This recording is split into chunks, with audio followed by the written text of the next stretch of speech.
to the truth. If only Fubra has been aware of the boo-boo trap, he would have understood in democracy there are bases for everybody to do accordingly. Join us as we bring you the stories that matter. We go beyond the headlines to uncover the real facts and the core of every story. We are doing this, we are doing that. At the end of the day, nothing good will come out. What did they promise us? They will be in charge of security and life and whatever. But what are we getting in return? With in-depth analysis and experts' interviews, Hard Facts delivers the truth that others dare not to reveal. Tune into Hard Facts every weekday, 3 to 6 p.m. and arm yourself with the knowledge you need to navigate today's complex world. Hard Facts, where the truth always prevails. 99.3 Nigeria Info. Let's talk.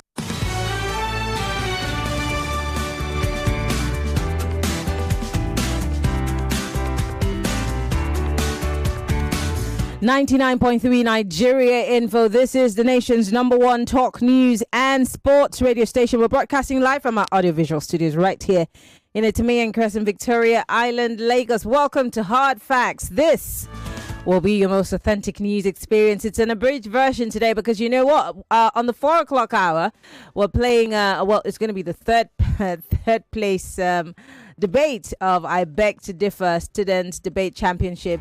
And you know that we've all been waiting for this. And tomorrow, obviously, will be the grand finale. You cannot afford to miss it, so keep a date. But for now, we're going to obviously go to the biggest conversation that has been, in the news since yesterday for the past 16 to 18 hours. That's all everyone's been talking about, the situation in Rivers State. Yes. And for those of you who watched Mr. President give that address and then, of course, make that pronouncement, you obviously know where we're coming from on this particular issue. Joyce, Kofi, they've, tried as much as possible to give you some background. I'm here to look at the legality of what transpired yesterday. The fact that the president said what he said, how the people are taking it back home in Rivers, what the lawyers are saying about it, and of course what lawmakers are saying about it. We have heard that the National Assembly says they are boldly behind Mr. President on his decision. But what do the Rivers people have to say about this? And that's why on the show this afternoon, I am being joined by a constitutional lawyer. And of course, I'm also being joined by a former lawmaker. These two gentlemen will help us make sense of Mr. President's announcement yesterday. Once again, my name is Maryann Okon. We're live on Facebook.com/Nigeria Info FM. We're also live on YouTube, Nigeria Info FM. Let me introduce my guest. On the telephone, we have Mr. Festus Oguche. He is a constitutional lawyer. He joins us live via telephone from Port Harcourt. Mr. Oguche, so good to have you join us. Good evening. Thank you very much, Maryann. Thank you. All right. Also joining us via Zoom from Rivers State, Honorable Bernard Miko. He is a former member of the House of Representatives. Honorable Miko, it's so good to have you join us. Good afternoon. Thank you. Thank you very much and good afternoon. Great. Let me start with the legal aspect of this. I'm going to come to you, Honorable Miko, because you're going to give us some perspective purely from a Rivers State man angle and, of course, someone who's been a lawmaker. But let's come to you, Mr. Oguche. Many people, including the NBA, have come out to challenge Mr. President's stance on, of course, the suspension of the governor and, of course, the suspension of the members, lawmakers in the River State House of Assembly for 6 months. And if you have read through that speech, which I think you have studied carefully, the president invoked a section of the Constitution which he has said empowered him to take the decision that he had taken, which, of course, has caused everybody to be speaking on this. Of course, he invoked Chapter 8, Section 305 of the Nigerian Constitution, the second part of it. So let's start from there, Mr. Oguche. If you don't mind, explain to us, help us make sense of that section of the Constitution that Mr. President had invoked. Yes, thank you for inviting me. It's a pleasure. The Constitution is quite elaborate on every issue that has to do with the governance of this country. And It donates powers, it donates responsibilities and duties on officials of state, starting from the president to the legislature to the judiciary, and how these powers are exercised. It is important to note that every power that is constitutionally enabled must be exercised in accordance with the provisions of the Constitution. Section 305 is one that deals with the declaration of state of emergency by a proclamation by the president. It is quite elaborate in its provisions, and it gives the president the right, or rather the power, to invoke a state of emergency. By reason of the word emergency, it means that something he can do without recourse to anybody. Then later he can now go to the National Assembly to get their approval or their mandate to go ahead with what he has done. But then such powers are not invoked arbitrarily, in spite of the fact that the provisions say the president can go ahead and do it without recourse to anybody. Does not mean that he can just wake up and do it. He must some requests. He must place some requests before the National Assembly. So if he did not place any requests and the emergency of the situation is looked at and it is seen that it is a situation where he needn't have to place that request, for instance, if it's the placement of that request is something that will take time before which any action will be taken, and before which maybe a lot of things may have destroyed, a lot of destruction may have occurred, they can go ahead and do it. The circumstances of the declaration of a state of emergency differ from country to country, but the provisions are always the same. In the United States, for instance, the president can go ahead, unilaterally go ahead and declare a state of emergency, but he must bring it to the notice of the principal officers of the Congress, and usually by way of a request.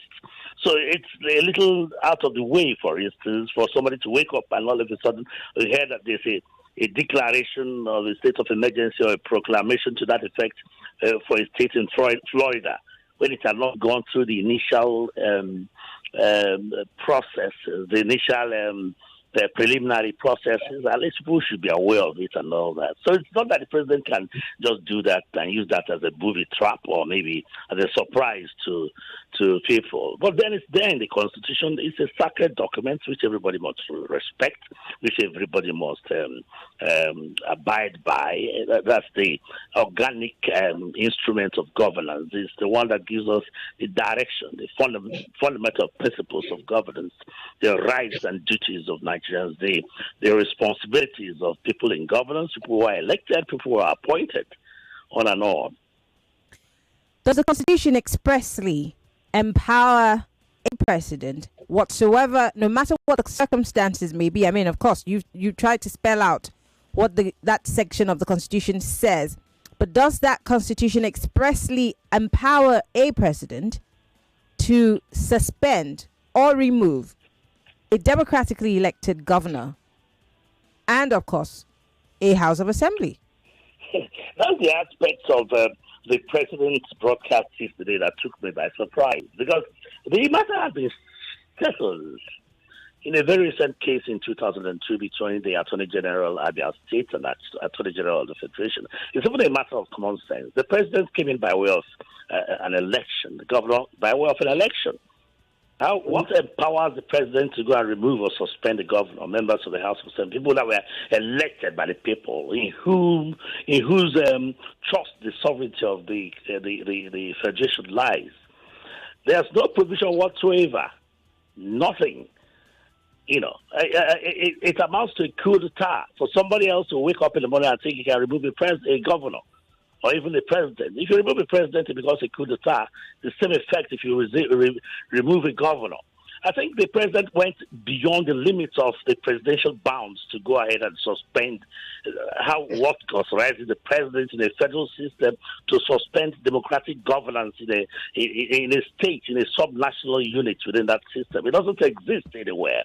Even we have the ECOWAS Protocol on Democracy and Elections that condemns such acts and looks at them as some sort of state capture. The hijacking of state resources and hijacking of state administration. There's also the African Protocol on Democracy, Good Governance and Elections. We have several of those instruments.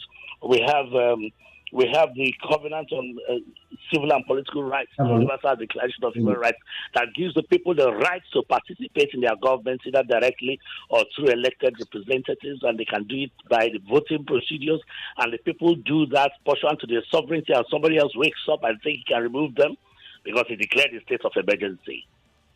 The Supreme Court authority I told you earlier, AG Abi against AG Federation, before the end of the program, I'll give you the full citation. And you see what the Supreme Court said there, that the right of the president to declare a state of emergency does not extend to him removing. The practice before now used to be maybe we can bring in a sole administrator, usually a military person. There was the one that was done in Plateau State one time by Obasanjo, and he brought a military man who took over the reins of political power in that state. There was this one of Ekiti, but that was before these judgments of the Supreme Court, and that was before this instrument that issued from the ECOWAS community on protocol on democracy and good governance, the African Union Protocol on democracy, good governance and elections. There's the African Charter on democracy, elections and governance, which forbids such imposition. And it's also contrary to our constitution, that the part of the constitution, the part of the federation that has been taken over by such suspension of elected persons in that office. Okay, Mr. Oguche, the provisions of the constitution. And thus, being inconsistent amounts to taking over the governance, administration of a particular section of the country, contrary to the provisions of the Constitution. Okay, quick one before I go to Honorable Bernard Miko. There are those who are also making a case, obviously, that the governor is a party to what the president, of course, described in his message before he declared a state of emergency. I mean, the word despot. And so there is no way that the president, could have left the governor and, of course, the members of the House of Assembly who are party to the crisis in office. So does that not justify the position of Mr. President? There's nothing that justifies the removal of the governor by the president. Nothing whatsoever. No matter which way you look at it, there are many ways to get the governor out of the reins of office. There's the impeachment process. There's a recall for legislators. These are things that are properly provided for in the Constitution. The truth of the matter is that we seek to relegate the power of the power of how do I put it? The people as if they are non-existent. The electorate. There's nothing. What makes them a party? How do you define a party in a dispute? Are they the ones causing any trouble? If they are the ones causing any trouble, there are constitutional ways, legal ways of taking care of it. Not by removing somebody that's been put into office by the members of the public.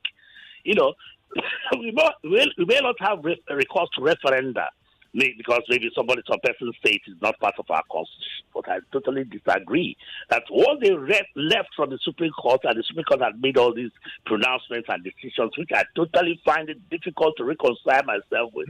What ought to have been done is to take it back to the people. They are the ones that put them there, supposedly. Let us imagine that we have an electoral process that is free, fair, and credible. The thing is that they are the people that put them there. But when we don't have that recourse, and it becomes a matter between the officials of government and the courts and the legislature and the government, how do you say they are parties? What makes them parties?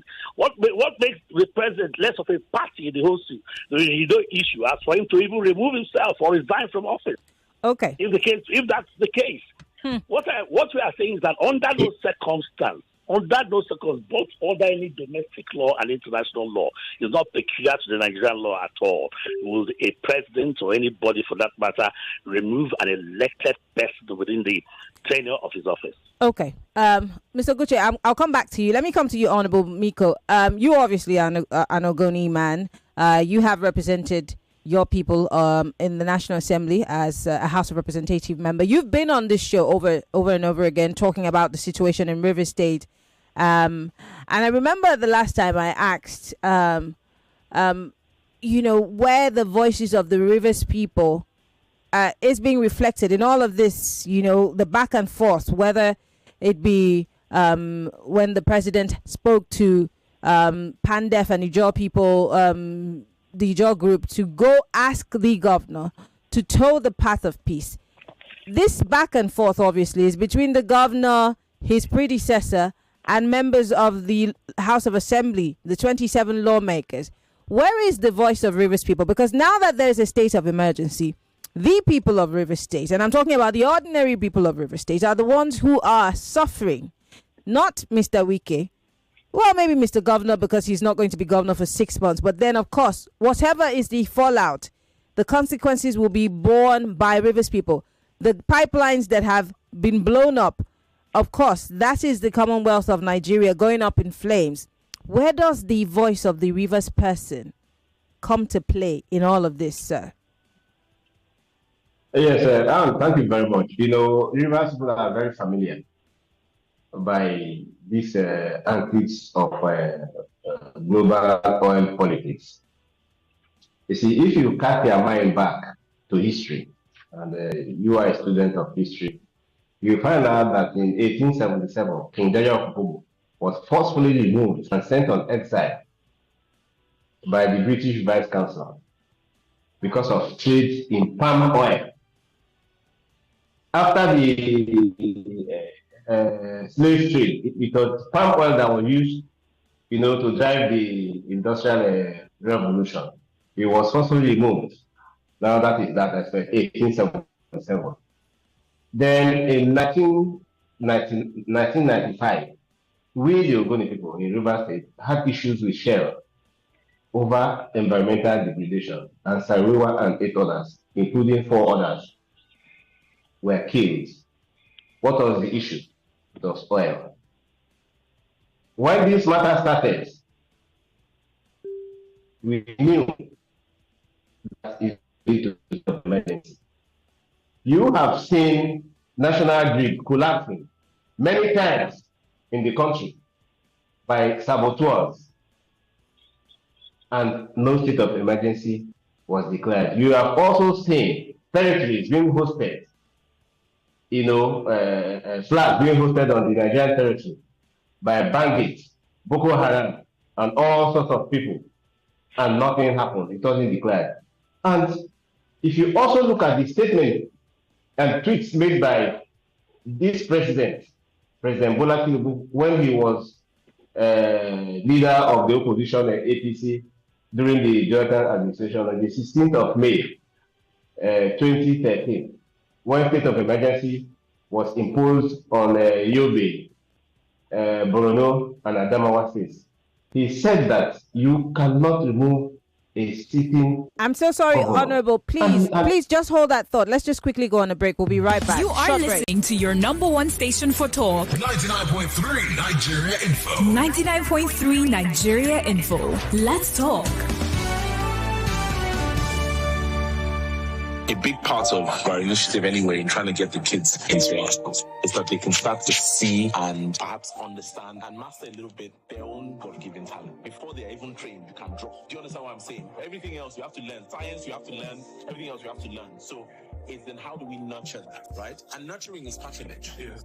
Plus 234 Art Fair 2025 holds from March 27th to 31st at the Pan-African Center, Ozumba Mbadiwe, brought to you by Soto Gallery and Echo Bank. Admission is free.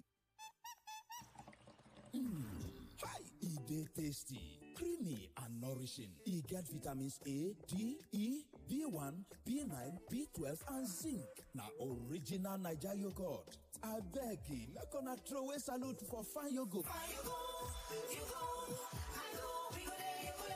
Beg you, go Jollimento with the new fine yogurt drinking yogurt. Fine yogurt, original Naija yogurt. Welcome back to your number one talk, news, and sports station. This is Nigeria Info. Nigeria Info.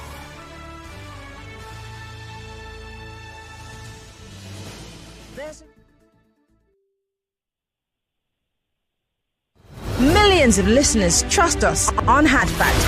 Whether it's politics, social issues, controversies, and trending stories. You know we're credible and objective. It's Hard Facts with Maryann Okon on 99.3 Nigeria Info. This is Hard Facts. Yes, it is Hard Facts, 99.3 Nigeria Info. We're broadcasting live from our audiovisual studios right here in Maryann Crescent, Victoria Island, Lagos. I am Maryann Okon. And you can watch and listen to us live from anywhere in the world. We're on YouTube and on Facebook right now, www.nigeriainfo.fm. You could also go on our website and watch, listen. If you have the Nigeria Info mobile app, you can download it. Wherever you are, you can watch us on facebook.com/Nigeria Info FM, on YouTube, Nigeria Info FM. You could join the conversation on WhatsApp. If you're listening from outside of the country and you're interested in this conversation, call us via WhatsApp. We'd love to hear from you. We still have with us Honorable Bernard Miko, a former member of the House of Representatives, and constitutional lawyer Festus Oguche. We're talking about the biggest story today in Nigeria, the state of emergency in Rivers. Honorable Miko, before we went on the break, you were talking about Mr. President's reaction to what happened to state of emergencies back then when he was in opposition. Go ahead, please. Yes, on the 16th of May 2013, when some of the territories of Nigeria were being hosted by Boko Haram and other bandits, and Jonathan threatened, of course, gave an indication that he was going to impose state of emergency, President Jonathan. And this president today said that Jonathan does not have the powers. Since then, have they amended the constitution to give him extra powers to now declare state of emergency based on the provisions of Section 305 and arbitrarily remove the governor of Rivers State and elected officials? You see, in broadcast, you are listening to him. He said that he has to remove the principal parties to this conflict. Who are the principal parties to this conflict? Is the former governor and now FCT minister, and of course, the governor of Rivers State. And if you are suspending the governor of Rivers State and not suspending the minister who is the principal party, in the same breath, in the speech, in the broadcast, saying that issues concerning the state will be taken to Federal Executive Council, why you have the same minister? What do you expect the people to do? You see, in this matter, Rivers people are going to take the destiny into their hands. They have seen a lot. What do you mean by that, Honorable, when you say Rivers people are going to take their destiny in their hands? What exactly do you mean by that? No individual or institution can wish our people out of existence. Look at the media chat that was done last week by the FCT minister. He said that the Joko does not have monopoly of blowing pipelines. That the Ogoni people can blow pipeline, the Ahoda people can blow pipeline. Interestingly, yesterday, the first pipeline that was blown was in my local government, in Gokana, in Bodo. And the second one was also blown in Ahoda. In the sequential reason, were these things made to precipitate the declaration of state of emergency, or was it a coincidence? Are you insinuating that these attacks were planned by the FCT minister to somewhat support the things that he said during the media chat? Why would he do that? The media chat said if these things happen and the state of emergency is declared, the heavens will not fall. But we, the Ogoni people, I'm not concerned about what he said. We, the Ogoni people, are concerned that over 50, 60 years of oil exploration has left our environment destitute. We can no longer fish. We can, and of course, you have looked at the UNEP report on Ogoni land. In the next 30 years, nothing reasonable. Now, if pipelines are blown, it is the Rivers people, the Ogoni people, that will suffer the same fate. Adding to what when it was blown in 1971 during the Civil War, my village was badly hit, and we've not been able to come out of that. And now, if these things are allowed to fester, now by declaring state of emergency and bringing a sole administrator, is that going to solve the problem? I think it should be left to see. I feel that if the governor would have been allowed to stay, because he was the one, coming down last for these things not to happen. We saw it immediately. The FCT minister handed over and problems started coming. It is the resources of Rivers State that is at stake in this issue. Let me just. When other states do the same thing. Okay, go ahead. When other states do the same thing, no state of emergency is declared because they don't have oil and gas. And as you know, oil and gas that become the new currency of power in the world. Look at the fight in Ukraine. They are looking for minerals. Look at in Kuwait. Look at everywhere in the world. So anywhere they don't have oil, even in Nigeria, they don't bother about what happens. So who will continue to be at the center of this matter in the days to come, unless we take our destiny into our hands? So I urge the National Assembly, to look at the comments of this president before he became president. I understand as of now they are considering the issue. Yes, I just wanted to say that while you were talking, Justin, Honorable, the Senate has stepped down the motion to approve state of emergency in Rivers until about 3 p.m., which is past now. In fact, we heard that it was their first order of the day. But then a motion sponsored by Senate leader Akpayemi Bamidele was expected to be debated and voted for during the morning session. However, lawmakers unexpectedly deferred on the discussion. The motion states a clear worry over the escalating tensions which have paralyzed the state and hindered the delivery of the democratic dividends to its residents. They're saying that they're supposed to debate on this issue before they can actually vote, even though the Senate had said that they're in total support, because every lawyer had spoken to yesterday had said that nothing can hold water except there's a buy-in by the National Assembly. We've heard from the Senate, but let's see if I'm sure that they've gone back into plenary, and in a few minutes or hours we'll get to know what they're going to decide on. But not to preempt the National Assembly, but Honorable, what do you expect from the Senate?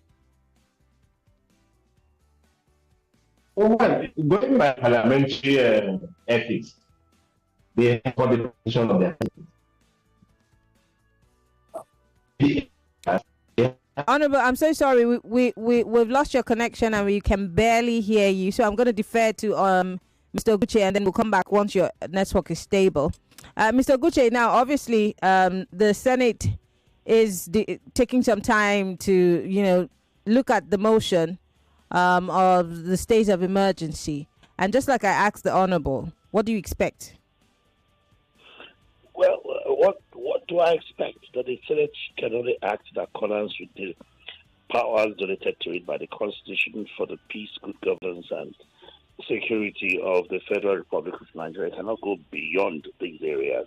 So I wonder how they're going to react or respond to the fact that the elective positions in River State, which of course translates to democratic structures, have been collapsed by the president through the guise of this declaration of emergency. The Senate will not have anything to do about that because it doesn't fall within their scheme of approval. Under Section 305 of the Constitution or under any provision whatsoever. They will not be silent on it too, because this is how democratic systems are threatened, and this is how they are upturned. The upheavals in River State are not so huge or so massive that to require the sort of declaration that the president had imposed. He has the power and right. So you do not think that the allegations that were leveled against the governor and the impeachment proceedings were not enough, or a signal of sorts that could have pointed to the fact that there might be impending danger, and plus all of the reactions that we got from the militants, like what's his name, Asari Dokubo? You don't think that that's what would have made the president quickly do this to avert any form of violence or danger? No, the president can make a declaration of a state of emergency, but not a preemption of that state. The state of emergency has not even started. We just saw pockets of it, and whatever Asari Dokubo, the governor, had said, they're just words of mouth. You cannot tie anything to. There's no real threat in Rivers State until after the state of emergency has been declared. As a matter of fact, it is the state of emergency that is now exacerbating the issues here, the issues of peace and security here in Rivers State. Yeah, the streets are almost very empty, and the situation here is one of tension. And we are saying that the caution ought to have been applied, because we recall that these were how these things started emerging in their pockets gradually until it got to a very big imbroglio that led to the fall of the First Republic. And it appears politicians are not learning lessons. And when they get to political office, they appear to forget that this democratic system, people fought for it, people died for it, and there's a responsibility to preserve it. And the threats of turning it are still very, very much there, particularly in the brand of democracy we practice. And such things should not be done arbitrarily. For instance, he had the right to impose a state of emergency. I agree. Did he call the parties together immediately upon the judgment of the Supreme Court? He did. But what were the issues? He was there blaming the governor. The gentleman over there, the honorable member over there, my very good friend, he has stated about his own minister, who is a member of his executive, who is also a party in the whole controversy. He has not done anything to him. And we are saying that what is good for the goose is also good for the gander. So if the president had somewhat suspended the minister of the FCT, could this have been seen as fair play? And would it be okay to suspend a democratically elected governor and a House of Assembly? I'm trying to understand this. Yeah. Would it level the playing ground, and does it make it legally okay? It doesn't make it legally okay. The gentleman that has the power to suspend or to sack outrightly is the minister of the FCT, who is a member of his cabinet, and he was appointed by him. He has no power whatsoever. He cannot equate the position of the minister with that of the governor.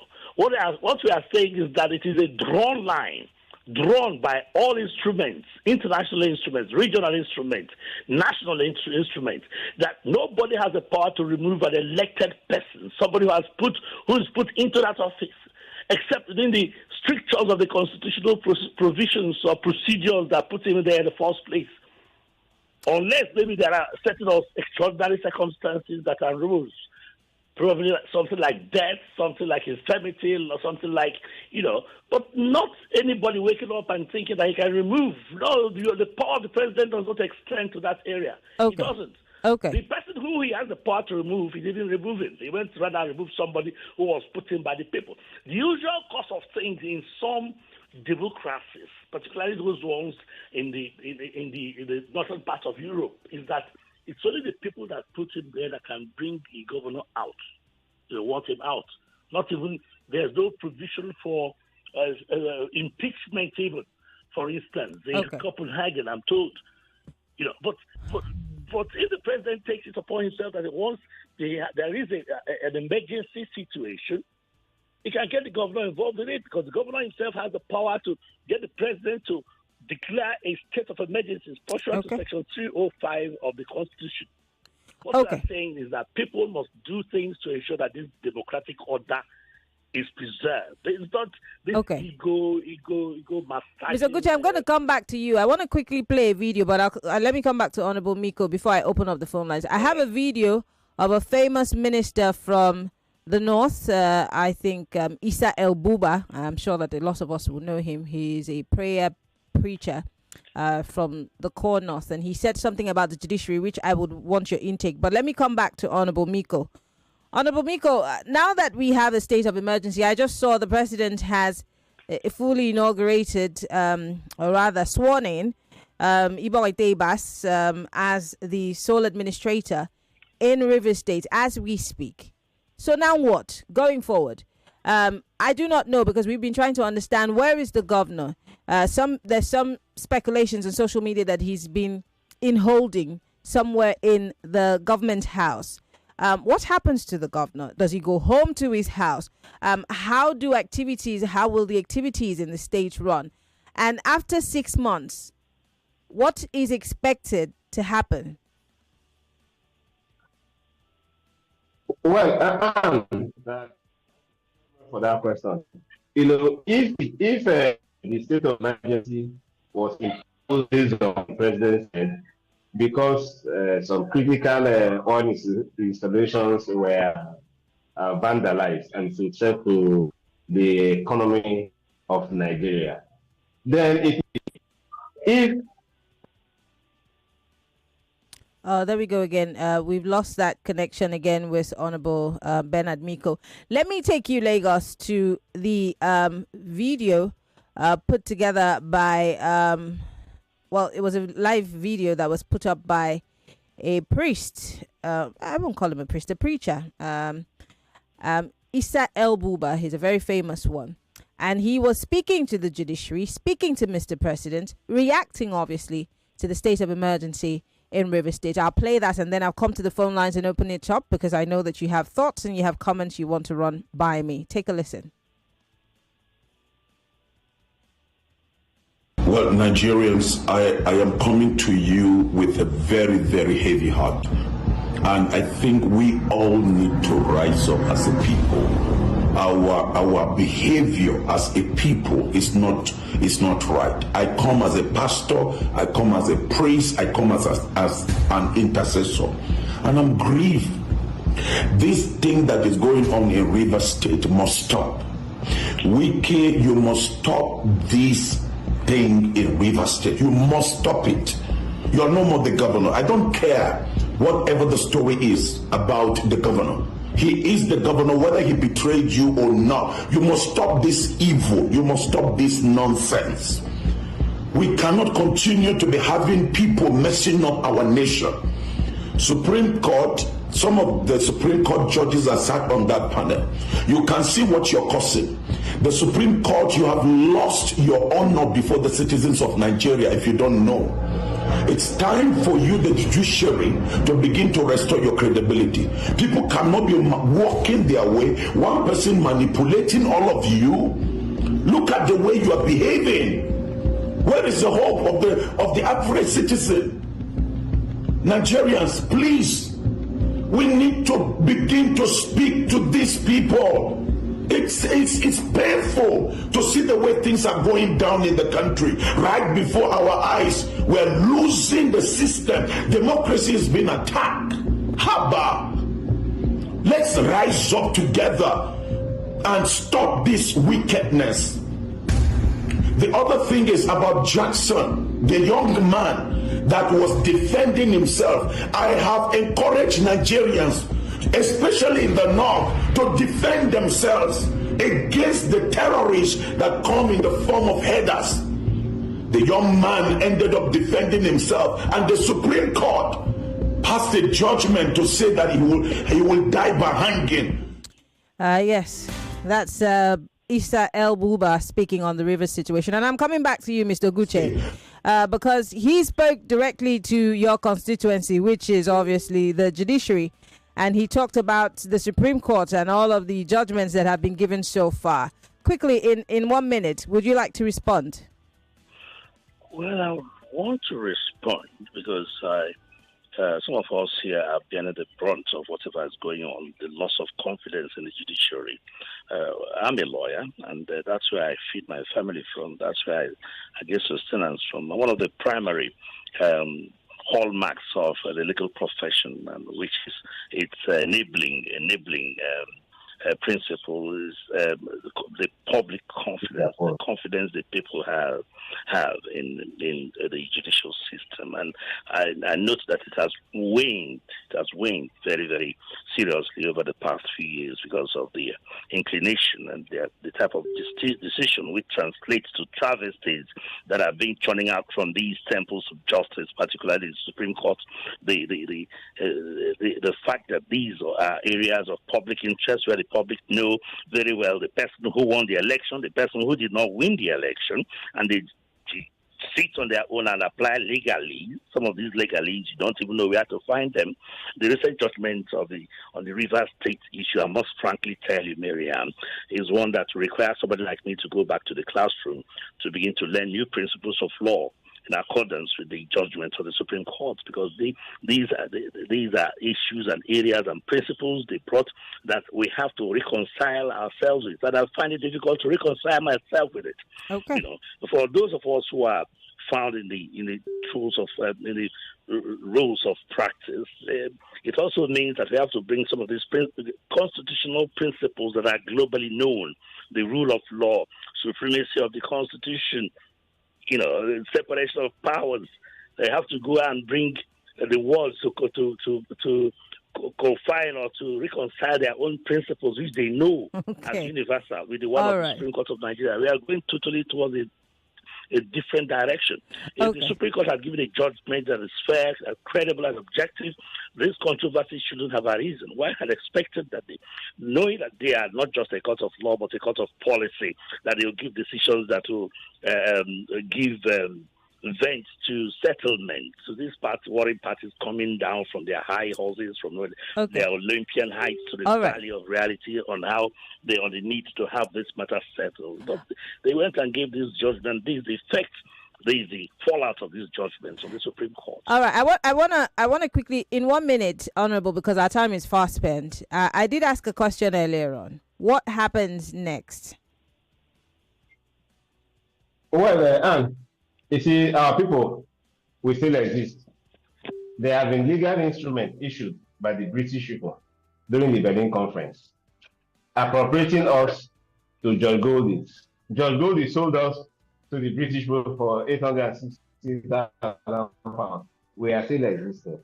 Nobody, not the Privy Council, not the Supreme Court, no any person can wish us out of existence through any instrument, call it legal or illegal or anything.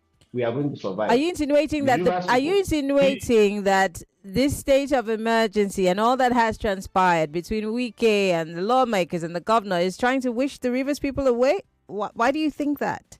Well, if they don't want us in the federation, if they don't want us as a federating unit, we are not accepted. Some countries are not, and they are existing. We can go on the photo. And of course, you know that since 1914, that this amalgamation was signed. Okay, we lost the Honorable again. Can I come in briefly? 1 minute, because we're out of time. You told us that the president is already swearing in the administrator. He has sworn him in already. Okay, under what law?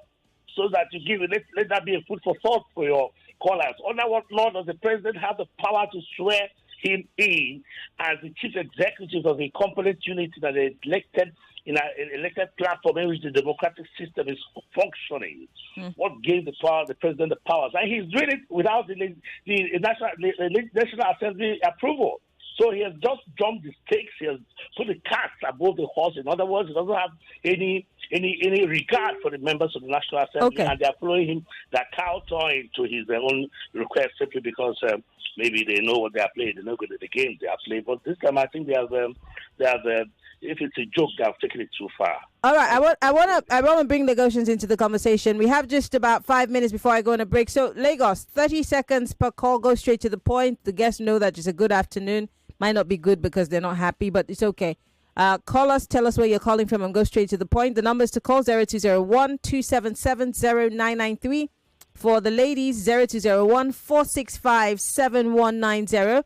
30 seconds is what you have. Just go straight to the point, please. Hello, welcome to Hard Facts. Hello. Good afternoon. What's your name? Where are you calling from? Good afternoon, Maryann. Yeah, boy, I'm calling from Afromedia. 30 seconds. Yeah. Okay. You were telling the other barrister maybe what will come out from the National Assembly. My brother, I know, my dear sister, I know that nothing strange, nothing will come out. As far as the president has put it, whatever the president says, but the president told you now, whatever the president brings, he will approve it. So what does the way expect? Okay. So the contrary will not come. Thank you very much, Boyson, for calling. 30 seconds, everyone. Hello, welcome to Hard Facts. I'm so sorry. Call me back if that was you. Hello, welcome to Hard Facts. Hello. You're not a lady. You're not supposed to call the ladies' line. Hello. Am I committing the same offense? Hello, welcome to Hard Facts. Good afternoon, Maryann. Yes, your name. Where are you calling from? You have a man on the line speaking to you from Ekwe. Go ahead. I think this president is really biased. The main actors, let me say this, in this issue are Fubara and Wiki. If you take one of them out, there's likely going to be peace in Rivers State. Now, which one should you take out? Who is elected? Wiki has served as his term, as the governor. Why don't you leave this man? Let him have his commissioner, his special advisor, people who work with him, in the local government and so on. But you impose everything on Wike. You want to take what we took from Lagos 30 seconds. of Ambode to River State. Thank you very much. 30 seconds. Going to the thing. Thank you. Thank you. 30 seconds is all you have. Please keep to your time. Hello, welcome to Hard Facts. Sorry about that. Hello, welcome to Hard Facts. Hello, Maryann. Good afternoon. Good afternoon. What's your name? Where are you calling from? Mama T from Ikorodu. Go ahead. This is just to tell us that President said that Wike is my beloved son, which I'm well pleased. That is it. Okay. All right. Thank you very much for calling. I do appreciate it. Hello, welcome to Hard Facts.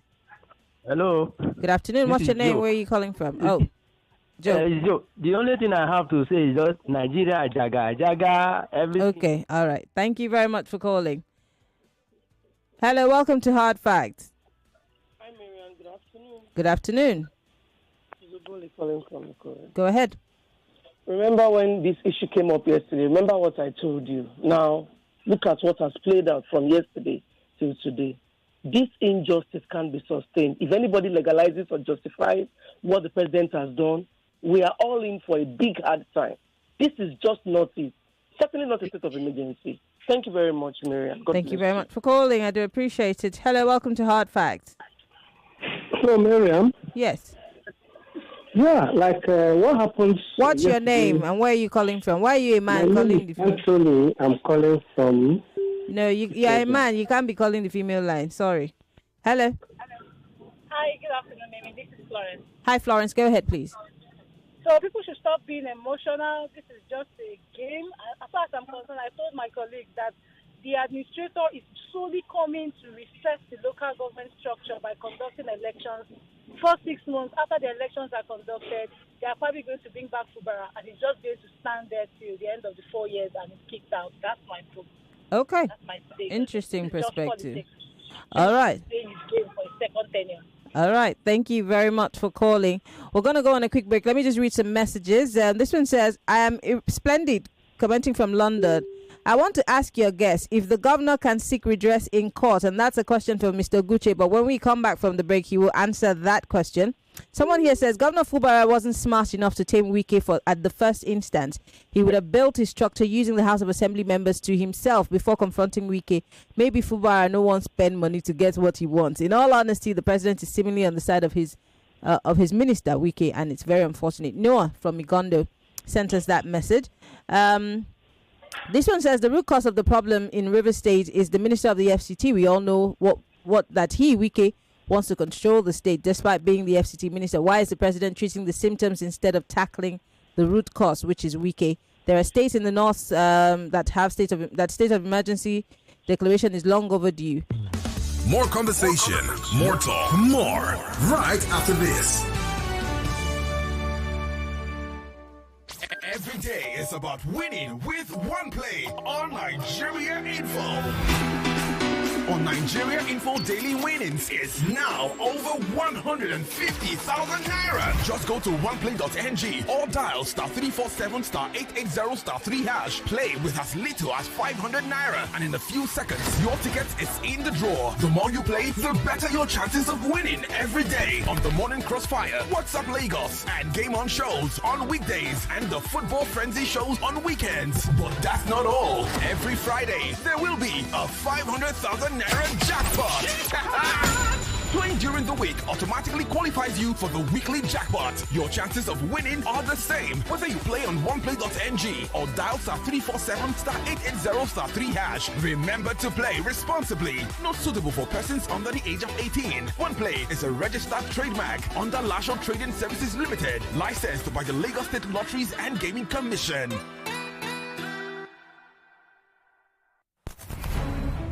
All comes down to this.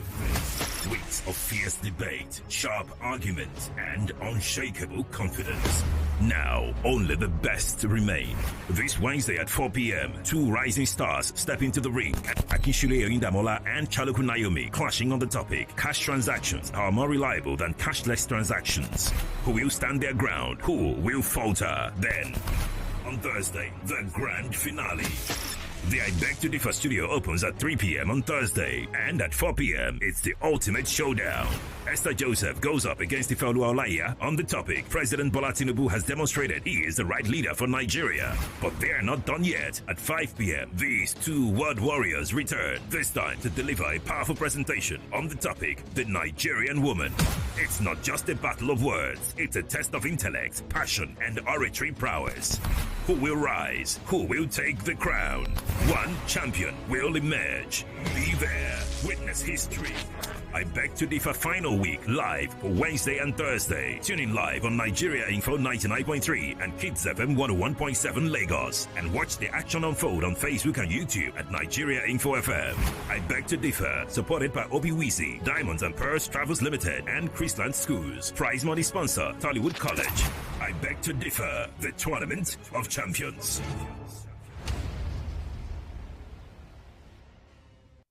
99.3 Nigeria Info, your number one station for talk. Let's talk.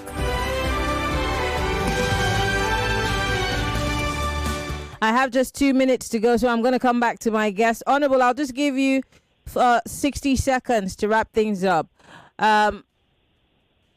What would you be advising the average Rivers person who's watching these things play out right in front of them? In 60 seconds, because we have to go. In 40 seconds now. We want the Rivers to be resilient, as our forefathers have been, and to make sure they stick together. People in government is less than 1% of the population of Rivers State. You have over 99% of more than 7 million Rivers people and people resident in Rivers State to stick together and fight whichever forces that are coming to attack our heritage. We need to preserve our future, our resources, and our heritage, whichever way they come. They've tried it before, they have failed, they have killed our people, and we need to stand strong and be resilient. All right. Thank you very much, Honorable. Mr. Oguche, before we let you go also, someone asked, can the governor seek redress in court? You have 40 seconds.